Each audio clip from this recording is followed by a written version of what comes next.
Hello friend, मेरा नाम है विजय और आप मेरा यूट्यूब चैनल देख जिसका नाम है अनयूजन टेक्नोलॉजी। आज हम बात करने वाले हैं बेसिक कंप्यूटर की, एकदम जीरो से लेकर एडवांस तक की सारी डिटेल, जिससे कि आप कंप्यूटर को आसानी से जान और समझ पाओगे कि कंप्यूटर क्या होता है। चलिए बात करते हैं हम कंप्यूटर के बारे में। तो सबसे पहले हम जानेंगे आज कंप्यूटर के बारे में कि कंप्यूटर क्या होता है। तो सबसे पहले बात करते हैं कंप्यूटर की। तो कंप्यूटर क्या है? तो कंप्यूटर एक इलेक्ट्रॉनिक डिवाइस है जो यूजर द्वारा इनपुट किए गए डेटा में प्रक्रिया करके सूचनाओं को रिजल्ट के रूप में प्रदान करता है। अर्थात हम यूँ कह लें कि कंप्यूटर इलेक्ट्रॉनिक मशीन है जो यूजर द्वारा दिए गए निर्देशों का पालन करती है, जिसमें डेटा को स्टोर पुनः प्राप्त में प्रोसेस करने की क्षमता होती है, जिसे हम कंप्यूटर कहते हैं। आम भाषा में हम यूँ कह लें कि कंप्यूटर क्या होता है। तो कंप्यूटर एक इलेक्ट्रॉनिक डिवाइस है जो हमारे द्वारा दिए गए निर्देशों का पालन करती है, जिसे हम कंप्यूटर कहते हैं। अब बात करते हैं हम कंप्यूटर के कामों के बारे में कि कंप्यूटर के काम कौन कौन से हैं। वैसे तो कंप्यूटर के बहुत सारे काम होते हैं जो कंप्यूटर करता है, लेकिन मुख्य तौर पर कंप्यूटर के 3 काम होते हैं। जो सबसे पहले काम है कंप्यूटर का, वो होता है डेटा को लेना होता है, जिसे हम इनपुट भी कहते हैं। इनपुट लेने के बाद जो दूसरा काम होता है वो होता है डेटा को प्रोसेसिंग करने का काम होता है कंप्यूटर का। और प्रोसेसिंग डेटा को प्रोसेसिंग करने के बाद जो तीसरा काम होता है वो होता है प्रोसेस डेटा को दिखाने का होता है, जिसे हम आउटपुट भी कहते हैं। तो ये मुख्य तौर पर कंप्यूटर के 3 काम थे। तो सबसे पहला काम था इनपुट डेटा को लेना होता है, और इनपुट डेटा को लेने के बाद दूसरा काम जो होता है कंप्यूटर का, उससे डेटा को प्रोसेसिंग करने का होता है। और प्रोसेसिंग करने के बाद कंप्यूटर का जो तीसरा काम होता है वो होता है प्रोसेस डेटा को दिखाने का, जिसे हम आउटपुट डेटा भी कहते हैं। तो ये मुख्य तौर पर कंप्यूटर के 3 काम थे। अब कंप्यूटर के कामों के बाद हम बात करेंगे कंप्यूटर के भागों के बारे में कि कंप्यूटर के कौन कौन से भाग होते हैं। तो जो सबसे पहले भाग कंप्यूटर के हैं वो है monitor, keyboard, mouse, CPU. CPU का जो फुल फॉर्म होता है उसे हम कंट्रोल प्रोसेसिंग यूनिट कहते हैं। सीपीयू का फुल फॉर्म होता है। सीपीयू को हम कंप्यूटर का मस्तिष्क भी कहते हैं, क्योंकि सीपीयू से हम सारे कंप्यूटर को नियंत्रण करके रखते हैं। तो कंप्यूटर के भागों के बाद हम बात करेंगे कंप्यूटर के जनरेशन के बारे में। क्योंकि हम कंप्यूटर की बेसिक डिटेल पढ़ रहे हैं तो कंप्यूटर की जनरेशन जानना हमें बहुत ज़रूरी होता है। तो कंप्यूटर की मुख्य तौर पर 5 जनरेशन होती है। जो सबसे पहली जनरेशन है 1942 से लेकर 1955 तक की मानी जाती है। तो हम बात करते हैं थोड़ा सा डिटेल से इन जनरेशनों के बारे में। तो जो सबसे पहली जनरेशन है 1955 से 1942 से लेकर 1955 तक की है। तो इस पीढ़ी के कंप्यूटर में वैक्यूम ट्यूमर का प्रयोग किया जाता था, जिसकी वजह से इनका आकार बहुत बड़ा होता था और बिजली की खपत भी बहुत अधिक होती थी। यह ट्यूमर बहुत अधिक गर्मी पैदा करते थे। इन कंप्यूटर में ऑपरेटिंग सिस्टम नहीं हुआ करते थे। इनमें चलने वाले प्रोग्रामों को पंच कार्ड में स्टोर करके रखा जाता था, और इनमें डेटा स्टोर करने की क्षमता भी सीमित होती थी। इन कंप्यूटर में मशीनरी भाषा का प्रयोग किया जाता था। तो जो पहले जनरेशन कंप्यूटर है 1942 से लेकर 1955 तक के माने जाते हैं, इन कंप्यूटर में वैक्यूम ट्यूमर का प्रयोग किया जाता था, जिसकी वजह से इनका आकार बहुत बड़ा होता था वैक्यूम ट्यूमर की वजह से इन कंप्यूटर का। और इनमें बिजली की खपत भी बहुत ज़्यादा होती थी, है ना। और साथ ही इसमें जो ट्यूमर लगा था उसकी वजह से इसमें गर्मी बहुत ज़्यादा पैदा होती थी, जिसकी वजह से इसे चलाना थोड़ा मुश्किल होते थे। और इन कंप्यूटर में वैक्यूम ट्यूमर का प्रयोग नहीं नहीं किया जाता था पहली जनरेशन के कंप्यूटरों में। और इनमें जो डेटा स्टोर किया जाता था वो पंच कार्ड में स्टोर करके रखा जाता था, जो कि इसमें डेटा को जो स्टोर करने की क्षमता होती थी वो सीमित होती थी, जिसकी वजह से इनमें डेटा स्टोर करना थोड़ा कठिन माना जाता था। और इनमें जो भाषा का प्रयोग किया जाता था इन कंप्यूटर में, उनमें मशीनरी भाषा का प्रयोग किया जाता था कंप्यूटर को चलाने के लिए पहले जनरेशन की पीढ़ी के कंप्यूटरों में। अब हम बात करेंगे दूसरे जनरेशन के कंप्यूटर की। तो जो दूसरी जनरेशन के कंप्यूटर है 1956 से 1963 तक के माने जाते हैं। तो दूसरी पीढ़ी के कंप्यूटर में वैक्यूम ट्यूमर की जगह ट्रांजिस्टर ने ले ली थी। ट्रांजिस्टर वैक्यूम ट्यूमर से काफ़ी बेहतर था, जिसके जिसके साथ ही दूसरी पीढ़ी के कंप्यूटर में मशीनरी भाषा के बजाय असेंबली भाषा का प्रयोग किया जाने लगा था। लेकिन अभी भी इसमें पंच कार्ड डेटा स्टोर करने के लिए पंच कार्ड का इस्तेमाल किया जाता था। तो जो जो दूसरे जनरेशन के कंप्यूटर हैं 1956 से 1963 तक के माने जाते हैं, इस पीढ़ी के कंप्यूटर में वैक्यूम ट्यूमर की जगह ट्रांजिस्टर ने ले ली थी, जिसकी वजह से इन कंप्यूटर काफ़ी बेहतर हो गए थे ट्रांजिस्टर की वजह से। और साथ ही इन जो दूसरी पीढ़ी के कंप्यूटर थे इनमें मशीनरी भाषा की बजाय असेंबली भाषा का प्रयोग किया जाने लगा था दूसरी जनरेशन के कंप्यूटरों में।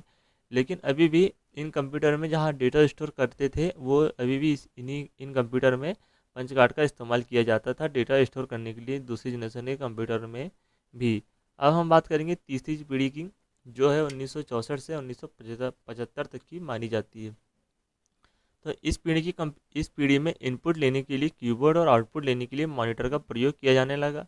और सबसे पहले ऑपरेटिंग सिस्टम का प्रयोग इसी पीढ़ी में किया गया जो कि एक CUI आधारित ऑपरेटिंग सिस्टम था। तृतीय पीढ़ी के कंप्यूटर में ट्रांजिस्टर के स्थान पर IC का प्रयोग किया जाने लगा और IC के प्रयोग से कंप्यूटर का आकार बहुत छोटा हो गया और पहले से तेज हो गए थे। इस पीढ़ी के इस पीढ़ी के कंप्यूटर में प्रोग्राम लिखने के लिए उच्च स्तरीय भाषा का प्रयोग किया जाने लगा और ये कंप्यूटर एक समय में एक से ज़्यादा कार्य करने में सक्षम थे। तो जो तीसरी पीढ़ी के कंप्यूटर है 1964 से 1975 तक के माने जाते हैं। इन पीढ़ी में इनपुट लेने के लिए कीबोर्ड का प्रयोग किया जाने लगा था और आउटपुट के लिए मॉनिटर का प्रयोग किया जाने लगा था।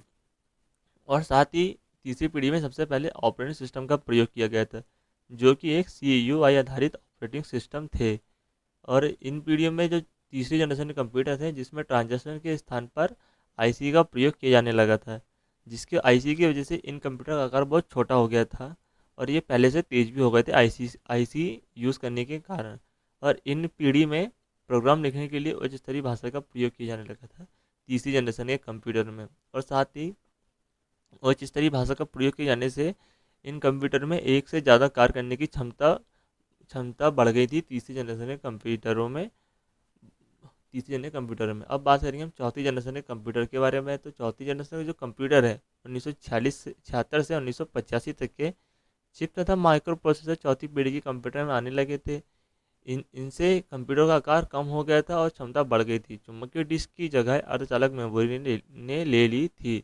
साथ ही उच्च गति वाले नेटवर्क का विकास हुआ जिन्हें लेन और वेन के नाम से जाने जाते हैं। ऑपरेटिंग के रूप में पहली बार यूज़र को MS-DOS से परिचय हुआ। साथ ही कुछ समय बाद माइक्रोसॉफ्ट विंडोज़ भी इन कंप्यूटर में आने लगे थे, जिसकी वजह से मल्टीमीडिया का प्रचलन प्रारंभ हो गया था। इसी समय C भाषा का विकास हुआ जिससे प्रोग्रामिंग करना सरल हो गया था।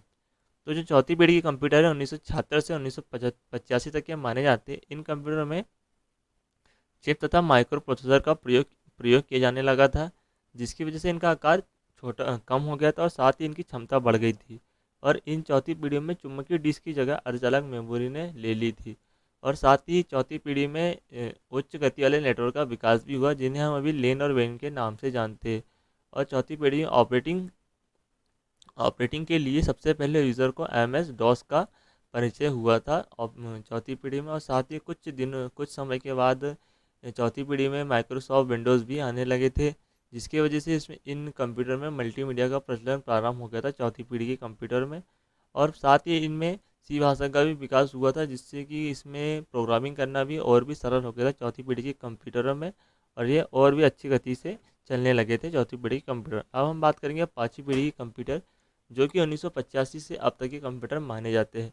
तो जो पाँचवीं पीढ़ी के कंप्यूटर है चौथी पीढ़ी के कंप्यूटर से अपेक्षा अधिक तेज काम करते हैं। इस पीढ़ी के कंप्यूटर में IC टेक्नोलॉजी यानी कि इंटीग्रेटेड सर्किट का प्रयोग किया जाने लगा था तथा पाँचवीं पीढ़ी के जो कंप्यूटर थे हम उन्हें एक स्थान से दूसरे स्थान आसानी से ले जा सकते हैं।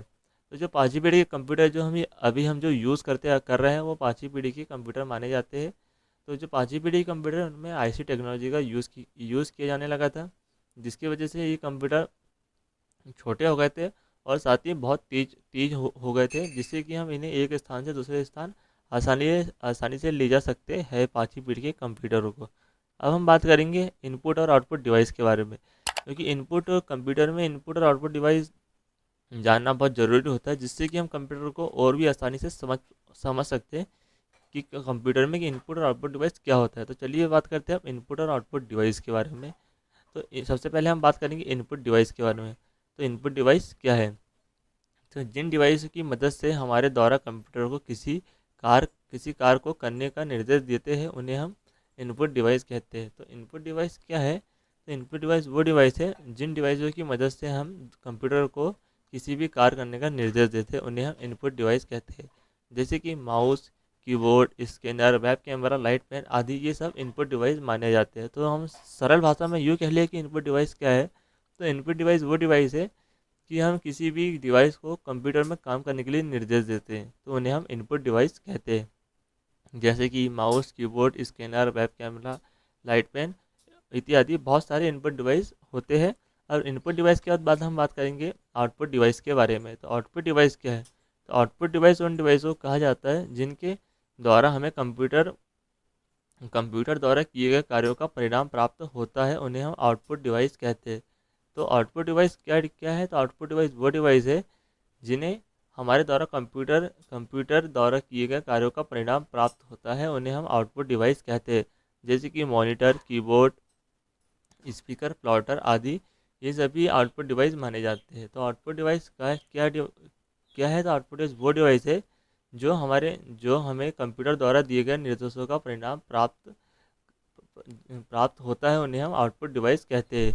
तो आउटपुट डिवाइस क्या किन्हें कहते हैं? तो output device monitor, printer, plotter, speaker, ये सभी आउटपुट डिवाइस माने जाते हैं।